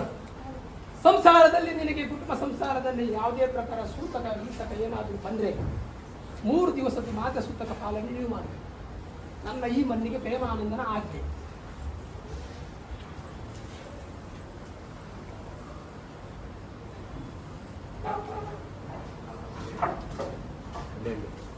ಇದು ಪ್ರೇಮಾನಂದನ ಆಜ್ಞೆ. ಮಿಕ್ಕಿದ್ದೆಲ್ಲ ನಾನು ನೋಡ್ತೇನೆ. ಅದರ ಭಯ ನಿಮಗೆ ಬೇಡ. ಅದಕ್ಕೆ ನಾನು ಅಲ್ಲಿ ಕಟ್ಟು ಕೊಟ್ಟಿಲ್ಲ. ಕಟ್ಟು ನನಗೆ ಹೋಗ್ತಿತ್ತು. ಕಟ್ಟು ಕೊಟ್ಟ ನಿಮ್ಮ ಕುಟುಂಬದವರೆಲ್ಲ ಇಲ್ಲಿ ಬರ್ತಾರೆ. ಆಯ್ತಲ್ಲ? ಒಮ್ಮೆ ಬಂದ್ರು ಎಲ್ಲ ಗಡಿ ಮಾಡಿ ಹೊರಟು ಹೋಗುತ್ತಾರೆ ಅವರು. ಅದಕ್ಕೆ ಇನ್ನೊಂದು ಅವಕಾಶ ನಾನು ಕೊಡೋದಿಲ್ಲ. ಹಾಗಿರುವಾಗ ಈ ಮಾತು ನಿಮ್ಮ ಗುಪಿತದಲ್ಲಿ ಇರಬೇಕು. ನೀವು ಇಬ್ಬರಲ್ಲೇ ಇರಬೇಕು. 3 ದಿವಸ ಸೂತಕ. ನನ್ನ ಉತ್ಸವ ಸೇವೆ ಏನಾದರೂ ಬರುವಾಗ 3 ದಿವಸ ಸೂತಕ. ಮಿಕ್ಕಿದ್ದ ಸೂತಕವನ್ನು ಪಾಲನೆ ಮಾಡಬಹುದು. ಉತ್ಸವ ಅಂಗಭೂತವಾಗಿ ನನಗೆ ನಾ ಸೂತಕ ಬಂದರೆ 3 ದಿವಸದ ಸೂತಕ ಪಾಲನೆ ಮಾಡಬೇಕು, ಮಿಕ್ಕಿದ ಸೂತಕ ಎಲ್ಲ ಬಿಡಬೇಕು. ಇದು ನನ್ನ ಪ್ರೇಮಾನಂದನ ಆಜ್ಞೆ, ಕಡು ಆಜ್ಞೆ. ಯಾಕೆ? ನಿನಗೂ ಒಂದು ಇಲ್ಲಿ ಪಾಲಿದೆ, ಆ ಪಾಲಿನ ಪ್ರಸಾದ ಅವರಿಗೂ ಕೊಡಬೇಕು. ಯಾಕೆಂದ್ರೆ ನಿನ್ನನ್ನು ಹಿರಿಯ ಮಗಳೆಂದು ಆ ಭಾವನೆಯಿಂದ ಅವನಲ್ಲಿ ಇದೆ, ನನ್ನ ದೊಡ್ಡ ಮಕ್ಕಳು ಅಂತ ಆ ಭಾವದಿಂದ ನಿನ್ನನ್ನು ಮಡಿಲಲ್ಲಿ ಕೂತಿಸು, ನಿನಗೆ ಒಳ್ಳೆ ವಿದ್ಯೆ ಬುದ್ಧಿಯನ್ನು ಕೊಟ್ಟಿದ್ದಾನೆ, ಎಲ್ಲ ಮಾತನ್ನೇ ಹೇಳಿದ್ದಾನೆ ಅವ. ಹೌದಲ್ವಾ? ಮಡಿಲಲ್ಲಿ ಕೂರಿಸಲಿಲ್ವ ನಿನ್ನನ್ನ? ನಿನ್ನ ಕಣ್ಣನಿನ ಒರೆಸಲಿಲ್ವವ? ಅವ ಹೇಳಿದ ಕಾರಣ ನೀನು ಮಾಂಗಲ್ಯಕ್ಕೆ ಸಿದ್ಧರಾಗಿಯಲ್ವೇ? ಅದು ಸ್ವಲ್ಪ ನೆನಪಿಡುತ್ತೋ, ಆಯ್ತಾ? ಭಯಪಡಬೇಡ, ಅನುಗ್ರಹಿಸ್ತೇನೆ ಅನುಗ್ರಹಿಸ್ತೇನೆ ಅನುಗ್ರಹಿಸ್ತೇನೆ. ಇಲ್ವಾ?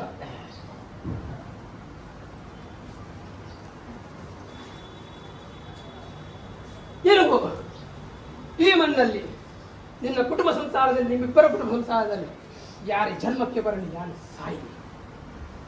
ಇನ್ನು ಮುಂದಕ್ಕೆ ನಿಮಗೆ ಸೂತಕವೇ ಇಲ್ಲ.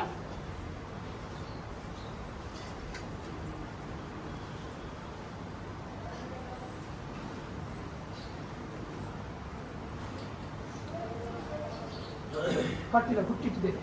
ಭಯ ನಿಮ್ಮಲ್ಲಿ ಇರ್ಬೋದು, ಭಯ ನಿಮ್ಮಲ್ಲಿ ಇರ್ಬೋದು, ಅದಕ್ಕೆ ನಾನು ಇಟ್ಕೊಂಡಿದ್ದೇನೆ. ಆ ಭಯವನ್ನು ನೀವು ಬಿಡುವುದಾದ್ರೆ ಖಂಡಿತವಾಗಿ ಈಗ ಪ್ರೇಮಾನಂದ ಧರ್ಮವನ್ನು ಬಿಡುವುದಾದ್ರೆ ಹೆಚ್ಚಿಕೊಳ್ಳುವಂಥ ಪ್ರಸಾದ 9 ಕೊಡ್ತೇನೆ. ಭಯ ಬಿಡ್ತೀರಾ? ಭಯ ಬಿಡ್ತೀರಾ? ಭಯ ಬಿಡ್ತೀರಾ? ನೀನು ಬೆರಳು ತೋರಿಸಬೇಡ, ನೀನು ನಿನ್ನನ್ನು ಮಾತಾಡು, ಅವಳದ್ದು ನಾನು ಕೇಳ್ತೇನೆ.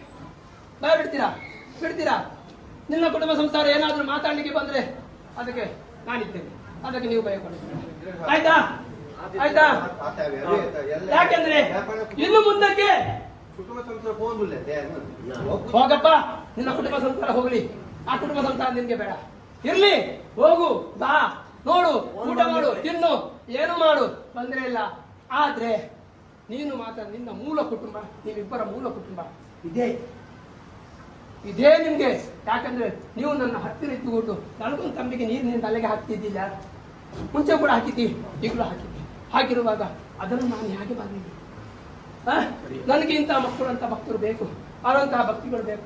ಇಲ್ಲಂತಾದ್ರೆ ಅವ ಎಷ್ಟೋ ದೂರದಿಂದ ನಿದ್ದೆ ಕಜ್ಜಿಯನ್ನು ತಿಂದು ಇಲ್ಲಿ ನನ್ನ ಸೇವೆಗೆ ಬರ್ತಾ ಇದ್ದಾನೆ. ಇಷ್ಟೆಲ್ಲ ಸೇವೆಗೆ ಬಂದ ನಂತರ ನನಗೇನೆ ಒಂದು ಕಲಂಕ ಬರ್ತದಲ್ವಾ? ಆ ಕಲಂಕ ನನ್ನ ತಲೆಗೆ ಬರಬಾರದಕ್ಕೋಸ್ಕರವಾಗಿ ನಿನ್ನನ್ನು ನಾನು ಎತ್ತಿಕೊಂಡಿರ್ತೇನೆ, ಕತ್ತಿಕೊಂಡಿರ್ತೇನೆ, ಎತ್ತಿಕೊಂಡಿರ್ತೇನೆ. 9 ಪ್ರಸಾದ ಕೊಡ್ತೇನೆ. ಸೇವೆ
ಹೇಳಿಕೊಟ್ಟಂತ ಪ್ರಸಾದ 9 ಕೊಡ್ತೀನಿ ಅಂತ ಹೇಳಿದ್ದೆ. ಮಾತಿಗೆ ನಾನು ತಪ್ಪಿಲ್ಲ. ನನ್ನ ಮಾತು ತಪ್ಪಿ ಹೋಗುದಾದ್ರೆ ಅದಕ್ಕೆ ಬೇರೆನೇನು ಕಾರಣ ಇರಬಹುದಿತ್ತು. ಆದರೆ ಆ ಕಾರಣಕ್ಕೆ ಪ್ರೇಮಾನಂದನ ಅವಕಾಶ ಮಾಡಿಕೊಟ್ಟಿಲ್ಲ. ಯಾಕಂದ್ರೆ ನನ್ನ ಈ ಸನ್ನಿಧಾನದ ಕೀರ್ತಿಗೊಂದು ಅಪಕೀರ್ತಿ ಬರಬಾರದು. ಹಾಗಿರುವಾಗ ಕೀರ್ತಿಗೆ ಒಂದು ಒಳ್ಳೆದಾಗಬೇಕನ್ನೋದಕ್ಕೋಸ್ಕರವಾಗಿ ಈ 9 ಪ್ರಸಾದ ಬರುವ ನವರಾತ್ರಿ ತನಕ ನಿನ್ನ ಕೈಯಲ್ಲಿ ಇರಬೇಕು. ಮಲಗುವಾಗ ತಲೆ ನಿಂಬಲ್ಲಿ ಇಟ್ಕೊಂಡು ಮಲಗಿ. ಜಾಗ್ರತೆ ಆಗಿರಿ, ಜಾಗ್ರತೆ ಆಗಿರಿ, ಜಾಗ್ರತೆ ಆಗಿರಿ. ಇನ್ನು ಮುಂದಕ್ಕೆ ಇದು ಮನಪೂರ್ವಕವಾಗಿ ಇದನ್ನು ಮಗಳನ್ನು ಸ್ವೀಕರಿಸ್ತೀರಾ? ಆಗ ಇವಳು ನಿನಗೆ ತಾಯಿ, ಅಮ್ಮ ಅಂತಲೇ ಕರೆ, ಇವಳು ನಿನಗೆ ಅಪ್ಪ ಅಂತಲೇ ಕರೆ. ಮಾವ ಎಂಬ ಸಂಬಂಧವನ್ನು ದೂರ. ಇನ್ನು ಮುಂದಕ್ಕೆ ಮಕ್ಕಳಿಲ್ಲದಂಥ ಆ ಕೊರಗುತನಕ್ಕೆ ಬೇಡ. ಕರ್ತಕ ಪುತ್ರಳಾಗಿದ್ದುಕೊಂಡು ಆ ಸಂಸಾರಕ್ಕೆ ನೀನು ಮಗಳಾಗಿದ್ದುಕೊಂಡು ಆರೈಸ್ತೇನೆ ನಿನ್ನಿಂದಾಗಿ ಇವರಿಗೆ ಯಾವುದೇ ಒಂದು ಪ್ರಕಾರದ ಕಲಂಕ ಬರದ ಹಾಗೆ ನಾನು ಕಾಪಾಡ್ತೇನೆ.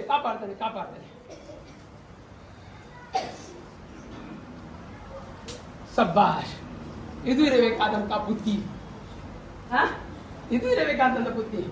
ಖುಷಿಯಿಂದ ನನಗೆ ಎಷ್ಟು ಅಪ್ಪ ಅಮ್ಮ ಸಿಕ್ಕಿದ್ರಪ್ಪ, ಇಲ್ಲಿ ಒಬ್ಬ ಇದ್ದಾನೆ, ಇವಳಿದ್ದಾನೆ, ಮತ್ತೊಬ್ಬರಿಗೆ ಪಾಪ ಅವರಿಗೆ ನಿನಗೆ ಬೇಡ ಆಯ್ತಾ, ನಿನ್ಗೆ ಇದ್ದದ್ದೇ ಸಾಕು.